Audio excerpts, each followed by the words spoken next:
Welcome to the Vinyl Matters Podcast, hier direkt im Presswerk bei Matter of Fact. Ich bin hier schön am Grillen und wir haben den Jonas hier. Jonas Orbiting hat gerade ein schönes Techno-Set drin gespielt, direkt im Presswerk. Hinter ihm wurden schöne Platten gepresst. Jonas, wie geht's dir? Ja, mir geht's gut. Hat sehr viel Spaß gemacht. Fast 2 Stunden, genau. Ich habe es leider nicht ganz geschafft, irgendwie die 1,5 Stunden, die ich mir erst vorgenommen hatte, hinzubekommen. Ein bisschen Zeit übersprungen, aber genau. Waren sehr schöne 2 Stunden, ja. Es ist ja auch nicht so wie im Club, dass gleich einer hinter dir steht und sagt, kann ich anfangen? Ja. Oder so? So ist es, genau. Ja, und irgendwie genau. Ich hatte irgendwie relativ schnell so einen Moment, wo ich das Gefühl hatte, so drin zu sein und hat richtig Spaß gemacht. Und muss tatsächlich auch sagen, ich habe wirklich mit den ganzen Geräuschen irgendwie von allen Maschinen, die irgendwie Geräusche gemacht haben, zwischendurch mal so weißes Rauschen, irgendwelches Pfeifen, alles was so die Maschinen irgendwie so machen, fand ich, passte eigentlich irgendwie so als Nebengeräusch und Hintergeräusch ganz gut dazu. Schönes Industrial-Feeling. Genau, dann, ne? so ist es. Und ja, das passte eigentlich ganz gut. Ich hatte die Platten, die ich so mitgenommen habe, irgendwie dachte ich auch, das soll natürlich irgendwie auch so ein bisschen Maschinenmusik sein und genau, hat sehr viel Spaß gemacht. Genau, Techno, Mensch, Maschine, Industrial, da wo es eigentlich herkommt. Ne? Genau. So. Ja, wir pressen ja jetzt, glaube ich, auch deine 3. Platte bald. Genau, ne? so ist es. Genau, beziehungsweise nicht meine Platte. Die ersten beiden Nummern, die wir gemacht haben, die 001 und die 02, die waren von mir. Und die nächste Platte, die 003, ist von dem Nils Kostum, heißt er als Produzent. Und genau, mit dem ich das Label zusammen mache. Wir müssen mal gucken, wahrscheinlich so innerhalb der nächsten 3 Monate wird die rauskommen. Und genau, im Sommer die Nummer 4. Nummer 4 schon. Genau. Aber ihr seid schön am Start, ja. Genau. Also mit richtig Struktur, wie sich das bei einem richtigen Label gehört. Also checkt das mal ab. Immersive Patterns, das Label.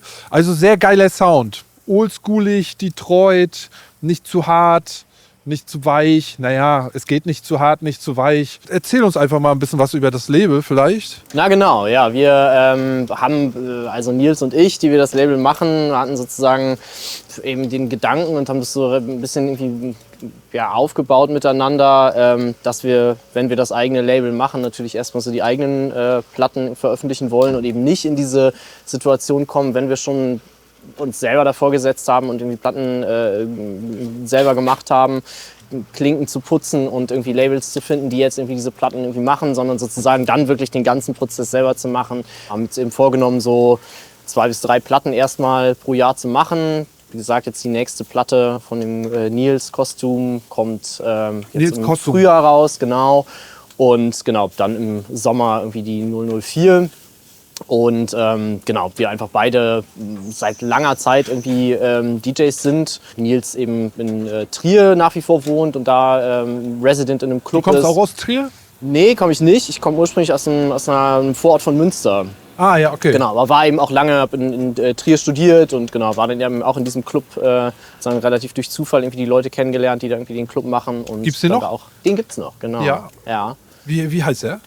Villa Vulla heißt er. Villa Vulla. Ja, genau. Ah, geiler Name auch. Ja, genau. Sozusagen im Grunde der einzige Club, den es irgendwie in Trier gibt. Keine besonders große Stadt, auch so ein bisschen, ja, viele, die da irgendwie so nach dem Studium die zum Studieren kommen und dann wegziehen, aber eben so ein paar, die da durchhalten und irgendwie so das Ding am Laufen halten. Genau, das ist für uns auch so ein bisschen immer die Homebase eigentlich geblieben. Dankbarerweise, genau. Und seid ihr da auch von dort aus richtig so, kommt da auch die Techno-Beeinflussung her von euch so? Also jetzt, bei mir, das ist jetzt irgendwie im Ende des vergangenen Jahres so das 20. Jahr irgendwie, dass ich irgendwie auflege und genau, habe relativ früh irgendwie angefangen, so in fortgeschrittener Jugend und sozusagen der größte Einfluss, den ich da hatte, auf jeden Fall mein älterer Bruder war, der dann irgendwie Techno gehört hat, aber eben auch House und Trance-Geschichten und aber eben auch viel Ami-Rap und genau, das sind sozusagen die Sachen und deswegen hatte ich immer so, der ist 3 Jahre älter als ich und ich habe dann immer so ein bisschen, konnte mir immer so ein bisschen so die Rosinen da irgendwie raus der große Bruder. Genau. Und genau, damals gab es auch noch Radiosender, die irgendwie vernünftige Musik gespielt haben und wo es irgendwie am Wochenende irgendwie Sendungen gab. Auch da war jetzt nicht alles Gold, was glänzt, so, aber genau, das war sozusagen für mich, seit ich vielleicht 11 oder 12 war, sozusagen mein Haupteinfluss. So früh schon? Auch. Sehr früh, ja, genau. Und genau, habe dann so mit 17, 18 eben angefangen Ich aufzulegen. wollte gerade sagen, Und 20 Jahre auflegen jetzt. Wie alt bist du? ich bin 38. Ja, Genau. genau, 20 Jahre, ja. Ja, genau. Scheiße, wie schnell die Zeit vergeht. Genau, und deswegen ist das für mich auch so, das Vinylspielen. Ich habe nie was anderes aufgelegt als Vinyl. Ich habe zwischendurch mal, sagen wir mal, so ein bisschen irgendwie das digital ausprobiert, aber eben immer ergänzend zum Vinylspielen. Aber genau, habe irgendwann jetzt auch für mich entschieden, ich jetzt irgendwie spiele, dann auch wieder nur noch Vinyl, weil alles andere nicht so Ja, wo hinhaut. Das ist einfach so meine... Wo das Herz hängt. Ne? Ja, Da genau. gibt es ja immer diese ganz vielen Diskussionen und alles so. Aber bei mir ist es auch so, das Herz hängt da halt und dann macht man das. Ne? Genau. So, bei anderen hängt das woanders und ich betone dann auch immer wieder, wenn der Effekt auf der Tanzfläche stimmt, ist das eigentlich egal, aber ich fühle mich damit halt am wohlsten so. So ist es bei mir auch. Also ich genau, habe da auch nicht irgendwie, ich würde auch nicht irgendwie da irgendjemanden belehren, zu sagen, dass das irgendwie das einzige Medium ist, was irgendwie für mich funktioniert. Es gibt reichlich DJs, die irgendwie fantastische Sets irgendwie im Club spielen, Genau, die ja. keine Platten mehr irgendwie auflegen. Aber genau, für mich ist das nach wie vor so das Und wir Medium sind ja in der einem Wahl. einfach. Zeitalter, da kann man viele Leute schon verstehen, weil auch viele Argumente dessen auch, du kannst halt auf das andere so sauschnell zugreifen und dich updaten und up-to-date halten und, ne? So, deswegen, aber das Herz hängt da halt, das Vinylherz hängt bei uns da auf der Vinylseite, ne? So ist es, genau. Und Immersive Patterns, das Label hat auch richtig geile Artworks. Guckt euch das mal an. Sehr geile Prints, die wir natürlich machen. Das hat alles richtig Hand und Fuß und gefällt mir auch total. Wie hießen die noch? Designers Republic damals? Kannst du dich an die erinnern? Ja. Irgendwie so, ich glaube Warp, FX Twin, Ja, na klar. Ja. solche Sachen. Wer macht bei euch die Artworks? Genau, wir haben einen Bekannten, der ein guter Freund von einem Nachbarn von mir in Berlin ist. Und wir haben sozusagen, als wir nach Leuten gesucht haben, die Artwork irgendwie potenziell machen können für uns, irgendwie, da hat er den Steve, der das Artwork am Ende auch gemacht hat, ihm empfohlen. Dem haben wir sozusagen unsere Idee, was wir so ein bisschen vorhaben, erstmal so relativ grob irgendwie skizziert und wir waren total begeistert irgendwie von der ersten Platte, die er gemacht hat. War relativ klar, okay, wir machen erstmal die ersten 3 und jetzt ist so klar, der wird halt derjenige, der unser Design macht. Ja, das Und, sieht also, das passt auch. Da habt ihr genau richtig zugegriffen, Ja. so finde ich. Also man sieht das auch, wenn man ein Label hat oder sieht, was sich direkt auch ums Artwork wirklich kümmert, ne? Und sagt, hier, das muss Hand und Fuß haben. Das sticht raus und das sieht man dann und merkt das auch. Und eure Platten findet man auch super schnell im Koffer dann letztendlich, weil die so strahlen. Ich weiß nicht, sind die mit Pantone? Genau. Die sind genau. mit Pantone, Wir haben ne? zwei Genau. Pantone-Farben, genau. Und das war auch eben sowas, wo wir auch dachten, okay, das ist natürlich irgendwie, muss man ein bisschen tiefer ins Portemonnaie gucken, aber das war für uns eigentlich irgendwie genau Pantone-Farben. Das war eigentlich, als der Steve uns sozusagen die Entwürfe geschickt hat, war irgendwie relativ klar, das machen wir. Und wir haben das momentan bei Inch by Inch, Ja. die in Leipzig das machen, genau. Und Genau, sagt mir auch was, ja. Sagt mir genau, auch die was. haben kein besonders großer Distributor. Wir haben auch jetzt relativ viele Platten, die sozusagen an die großen Decks und DJ und so weiter und genau, hatten aber eben auch sozusagen selber auch noch relativ viel Kontakt irgendwie mit Plattenläden, jetzt vor allem auch noch mal in Berlin, also Hardwax irgendwie hat die Platten jetzt genommen und absolut Ja, das ist dann auch immer schon ein schöner kleiner Ritterschlag, ne? total. Und das ist sozusagen für uns irgendwie erstmal auch eine Herausforderung tatsächlich gewesen am Anfang, weil wir eben weder besonders große oder irgendwie etablierte DJ-Namen irgendwie sind. Und es sind einfach auch die ersten Tracks, die wir überhaupt irgendwie veröffentlicht haben. So. Und deswegen waren wir umso happier, dass tatsächlich irgendwie Plattenläden gesagt haben, finden wir super geil. Die großen Acts sind den Stores, glaube ich, auch, also so wie Klon oder Hardwax, das Genau. ist denen auch so ein bisschen zweitrangig. Da muss einfach der Sound für die komplett stimmen. Ja. Die hören, glaube ich, rein, die lesen gar nicht viel und sagen, hey, das fetzt. Genau, da hatten wir total Glück. Also kriegt wirklich mit Support. Clone und eben auch Juno und Hardwax. Das ist einfach irgendwie eine schöne Sache. Ne? Das ist Ja. so, genau, die Platten irgendwie nach außen gehen. Ja, und auch, dass man so gut gestreut wird auch, ne? So als kleines Label. Genau. Veranstaltet ihr Partys? Macht ihr Veranstaltungen irgendwie? Ja, also genau, wir haben haben lange tatsächlich überlegt, irgendwie, ob wir eine Label Night irgendwie machen wollen jetzt für die ersten Platten, haben uns ein bisschen dagegen entschieden, sondern erstmal gedacht, okay, wir machen es erstmal, konzentrieren uns aufs Produzieren, aufs Veröffentlichen der ersten Platten. Und genau, werden aber jetzt am 22. Februar auch in Trier sagen nochmal so ein bisschen die Homecoming-Party machen und da die Label-Party machen. Und genau, wir sind natürlich irgendwie offen dafür, wenn sich das irgendwie in Berlin ergibt oder auch in anderen Städten. Da sind wir natürlich offen und irgendwie würden wir gerne machen, aber genau, werden erstmal so ein bisschen tatsächlich bei den... Ihr macht dann Homebase, ne? Wenn man genau, da schon Kontakte hat.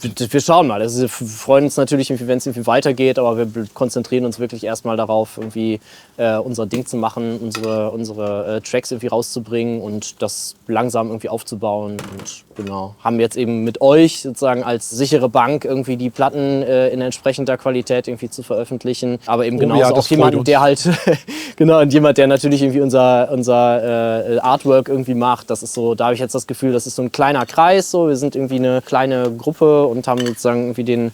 Man kommt dann so in den Flow, ne? Man weiß, wie was funktioniert, man weiß, wo man welche Sachen macht und sowas.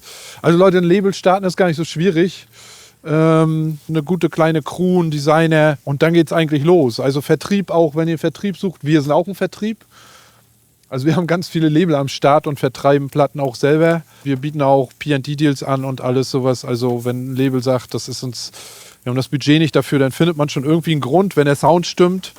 Ne, weil am Ende muss das Ganze ja auch wirtschaftlich ablaufen. Umso schöner finde ich das natürlich auch, wenn wir jetzt die Platten eben gemacht haben und dann Leute irgendwie auch über Bandcamp aus irgendwie Japan plötzlich irgendwie Platten kaufen oder so. Oder eben auch Plattenläden irgendwie plötzlich die Platte im Angebot haben, wo wir irgendwie denken, okay, das ist irgendwie auf der anderen Seite der Welt. Und da irgendwie ein Plattenladen in Frankreich, der irgendwie sagt, wir haben jetzt die Platte irgendwie von euch und irgendwie verkaufen die. Das ist einfach total cool. So. Ja. Und ja, das macht die Sache rund. Ne? Und dann nachher, man weiß, wofür man das tut. Genau. Man sieht ja dann auch, dass also Vinyl, digital, aber den Kopf, den ihr euch halt macht, da merkt man halt, dass Platte wirklich ein Kunstobjekt ist. Ja. Nicht so ein, ich sag mal, so ein Token, was du nicht anfassen kannst und dir runterlädst und der Mehrwert kommt von dem, was es auf dem Dancefloor erzeugt. Sondern es ist wirklich was, Pantone-Print, der wirklich geil aussieht, was zum Anfassen, ein Kunstobjekt, wo sich nicht nur ein Künstler austobt, sondern auch das Label selber, die Leute, die dahinter stehen und auch der Designer, der da mit dem Artwork anfängt, der hat ja auch was. Das ist ein Mehrwert von der Platte. Die Beteiligung der Leute, die dabei ist, die am Ende damit happy sind, was es ausstrahlt, was es die Message, die es mitbringt und so. Genau. Ne? Also ich finde, genau, es ist sozusagen, es ist irgendwie beides. Ne? Auf der einen Seite ist für mich irgendwie das Plattenauflegen routiniert und es ist einfach irgendwie ein Arbeitswerkzeug und irgendwie mein Arbeitsmittel. Irgendwie, wenn ich irgendwie auflege, dann lege ich mit Platten auf und wir aber eben auch den Gedanken hatten, jetzt irgendwie, wo wir unser eigenes Label machen und sozusagen jeden Schritt irgendwie auch selber in der Hand haben und natürlich auch alles Risiko irgendwie selber tragen, aber eben dann auch gedacht haben, okay, dann soll das Artwork auch irgendwie so sein, dass wir irgendwie am Ende auch ein paar Jahre später irgendwie sagen, okay, ist einfach nochmal was anderes, als irgendwie ein White-Label zu machen. Nicht, dass wir nicht irgendwie jetzt nicht reichlich Platten habe, die ich irgendwie auflege, die ein White-Label sind. Ne? Aber ich finde, irgendwie ist es schon nochmal was anderes, sozusagen für mich persönlich. Und genau, man kann ja sowas immer noch als irgendwie Sidekicks bringen, dass wenn du nachher später irgendwie viele Releases hast und einen Künstler, dann sagst du einfach mal, ey, wir machen hier raus mal irgendwie ein bestempeltes Vinyl-Only. Oder irgendwie sowas, wenn alles so ein bisschen in Strukturen läuft und man doch 1, 2, 3 Tracks mehr hat, als man denkt, hey, die kann ich jetzt seriös veröffentlichen. Also nicht seriös mit Release-Schedule, mit Artwork, mit allem, was dahinter steht, sondern einfach, hey, das Ding ist auch Burner, lass uns das auf die Floors bringen, lass mal irgendwie ein bestempeltes Ding machen hier, was auch geil aussieht. Und selbst, ich hatte auch hier Leute, die haben dann selbst so Comic-Designer angesetzt auf die Stempel, die dann aussahen so, wo ich gesagt habe, ey, hammergeil. So. Für uns natürlich ein bisschen schwierig gewesen, weil die Stempel müssen ja dann auch sitzen und wenn das so ein riesen Dinger sind. Aber es hat dann alles hingehauen. Es sah am Ende so aus wie, ey, haben wir ja noch nie gemacht und nicht nur so ein kleines Ding, so klick-klack, sondern richtig und dann so ein riesen Ding und wirklich trocknen lassen. Ja. Genau, wir haben das im Grunde tatsächlich mit den Testpressungen gemacht, weil das war was, die wir wirklich so einfach irgendwie an Kumpels oder auch so ein bisschen aus Promogründen irgendwie dann verteilt haben und verschenkt haben und irgendwie Leute, wo wir gesagt haben, irgendwie, da finden wir es cool, wenn die auf die Platte haben, dass wir im Grunde auch irgendwie mit der ersten Platte zusammen diese Testpressung irgendwie mit Stempeln irgendwie uns als erstes irgendwie einen Stempel irgendwie für Immersive Patterns gemacht haben erstmal irgendwie kräftig gestempelt, hatten ja noch ein paar Hüllen irgendwie von euch und Genau, die sind dann rausgegangen und eigentlich alle, die die Platte irgendwie in der Hand hatten, auch bei den Läden, irgendwie, die wir angesprochen haben, irgendwie, ob sie Bock haben, die Platte zu haben, genauso wie der Distributor, alle fanden auch irgendwie, sagen, dieses Gesamtpaket irgendwie gut. Ne? Habt ihr richtig Leute bemustert so oder so an Freunde oder gezielt so? Auch so, hey, hier die Adresse von Freddie K. und so. Es gibt ja, da gibt es nicht viele Hände, an denen man die größeren Vinyl-DJs abzählen kann. Ne? Wir haben tatsächlich Leute angeschrieben und angesprochen, die wir, also vor denen wir großen Respekt haben. So. Ich muss aber auch sagen, dass es tatsächlich auch da schwer ist, ranzukommen, wenn man die Leute einfach nicht schon kennt. Und deswegen Leute, die irgendwie etabliert sind, die irgendwie jede Woche irgendwie zweimal, dreimal irgendwie auflegen und auf Tour sind, eigentlich ununterbrochen, auch wenn die in so einem Underground-Kontext unterwegs sind, kriegen die so viel Promo, dass es tatsächlich irgendwie schwer ist, dass sie sich das auch Vinyl tatsächlich noch, genau, auch überhaupt sich noch Sachen anzuhören. Aber wir hatten tatsächlich auch irgendwie Glück mit der ersten Platte. Jugendheld, irgendwie Dave Clark, habe ich den mal irgendwie angeschrieben. Der hat sofort geantwortet und dann gesagt, ja, schick mal irgendwie die Files rüber. Der sammelt dann halt keine Platten mehr, aber hat gesagt, irgendwie die Files kannst du mir geben und hat die sofort irgendwie in einer Radiosendung gespielt und wir waren halt total Wie heißt sie noch? Platt. Ach nee, das war Ben Sims, glaube ich, mit dieser Red. Ah, Red One meinst du? Genau. Ja, genau. Nee, das war tatsächlich Dave Clark, genau. Nee, die Red One war ein Release von ihm, ne? Ja, genau. Aber genau. Irgendeiner hat auch noch, schneid es raus. Genau, es ist natürlich irgendwie umso schöner, wenn wir irgendwie Leute oder von Leuten irgendwie Feedback bekommen, irgendwie, die wir schon lange, die für uns selber irgendwie so Heroes sind im Techno-Bereich und die irgendwie sagen, ist eine coole Platte. Ja, umso schöner. Genau. Ja. Gibt es Sachen, die du keinem empfehlen würdest irgendwie? Oder die du sagst, oder ist alles so bis jetzt bei der Labelarbeit und in deinem DJ-Dasein und alles so glatt gelaufen? Ist jetzt so ein Must-to-have-Content?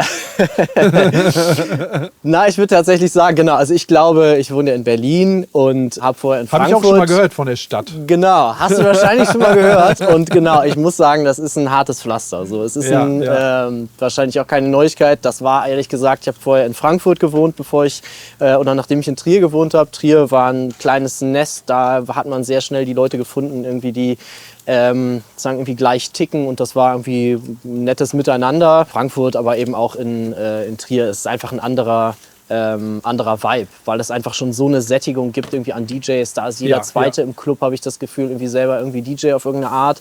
Und genau, da gibt es einfach wahnsinnig viele etablierte Leute, die genau zweimal hingucken, irgendwie, ob sie einen dann irgendwie am Ende da die Tür öffnen oder nicht. Und, da hat sich auch so krass viel getan, ne? Also auf jeden Fall. Und deswegen glaube ich, ist so einen richtigen wie so ein Zeitsprung so, ne? Ja. Nach der Pandemie irgendwie. Total. Also es ist schon auch eine harte, es machen ja viele Clubs irgendwie zu und die Clubs selber sind besonders streng da drin, eben Leute für ihre Clubnächte irgendwie zu finden, von denen sie sich sicher sind, die füllen halt auch den Laden. Das heißt, das ist für Leute, die nicht irgendwie etabliert sind und irgendwie auf Tour sind, und das ist bei mir nicht der Fall, ist es einfach erstmal schwierig. Aber andererseits muss ich auch sagen, dadurch, dass wir eben dieses Label irgendwie machen und damit erstmal auch relativ ein Stück weit auch irgendwie bescheiden anfangen und es trotzdem funktioniert und wir happy sind, wie jetzt diese ersten beiden Platten irgendwie bisher gegangen sind.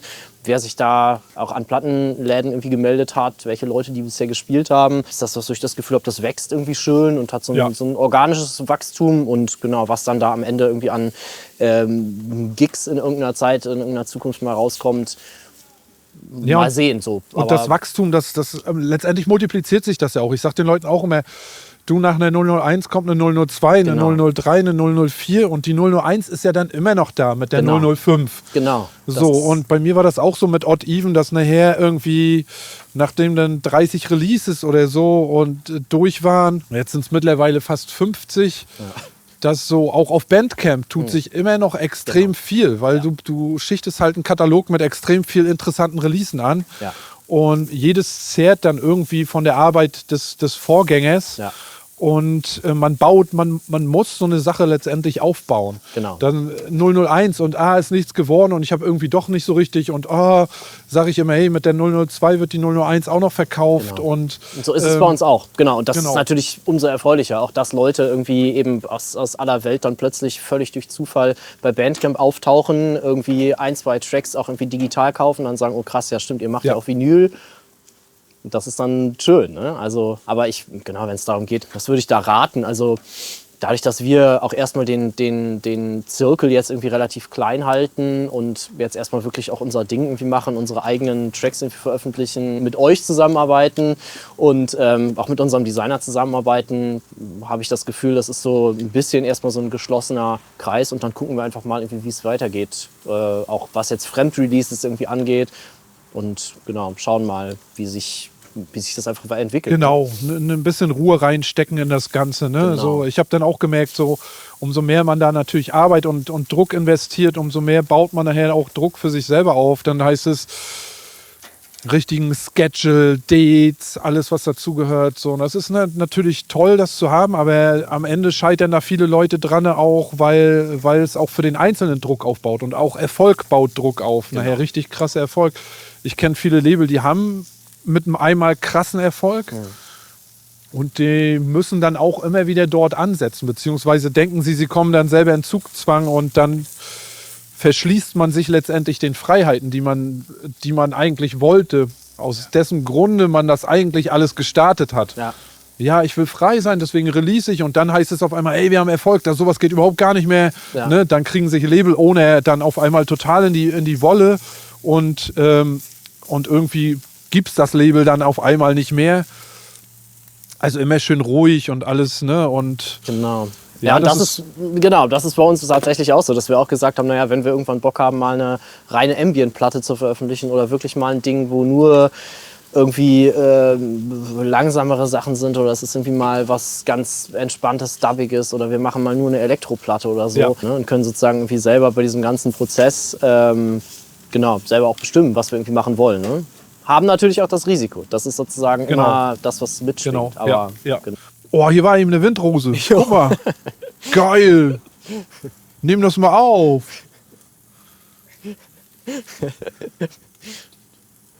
Nature. Grilling by Nature. Mit einer geilen Windrose hier. Oder heißt das Windhose? Windhose. Rose? Hose. Mensch, rauscutten. Hier ist eine Windhose.